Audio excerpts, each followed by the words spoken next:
गोविंदा का नाम कभी बॉलीवुड के दिग्गज अभिनेताओं की लिस्ट में शुमार था, लेकिन उनका करियर किसी फिल्म की स्क्रिप्ट से कम नहीं रहा है। एक समय था जब सिर्फ उनके नाम से ही फिल्में हिट हो जाती थीं, लेकिन पिछले 9 सालों में उनका करिश्मा पूरी तरह फीका पड़ गया है। उनकी एक गलती, उनकी जिद और समय के साथ खुद को ना ढाल पाने की वजह से वे बॉक्स ऑफिस की रेस से हमेशा के लिए बाहर हो गए।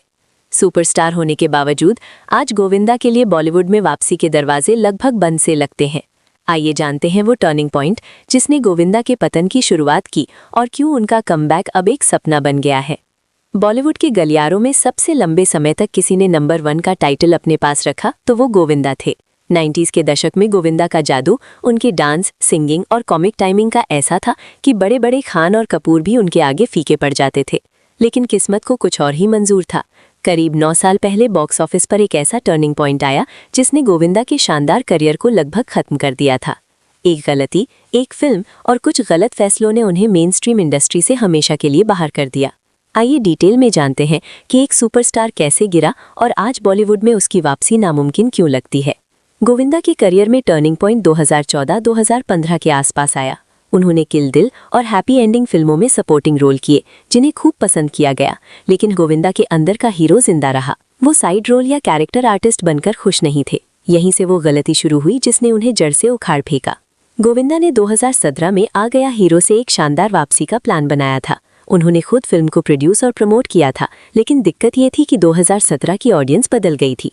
गोविंदा वही पुराना 90s का फॉर्मूला, वही चमकीले रंग के कपड़े और वही पुराने जमाने के एक्शन सीक्वेंस लाए जो पूरी तरह आउटडेटेड लग रहे थे। फिल्म बॉक्स ऑफिस पर फ्लॉप हो गई और इसके साथ ही लीड हीरो के तौर पर गोविंदा का करियर लगभग खत्म हो गया। इस फिल्म के बाद उन्होंने लो बजट फिल्मों में भी काम करना शुरू कर दिया, जो बुरी तरह फ्लॉप तो हुई, साथ ही गोविंदा के स्तर को भी गिरा दिया।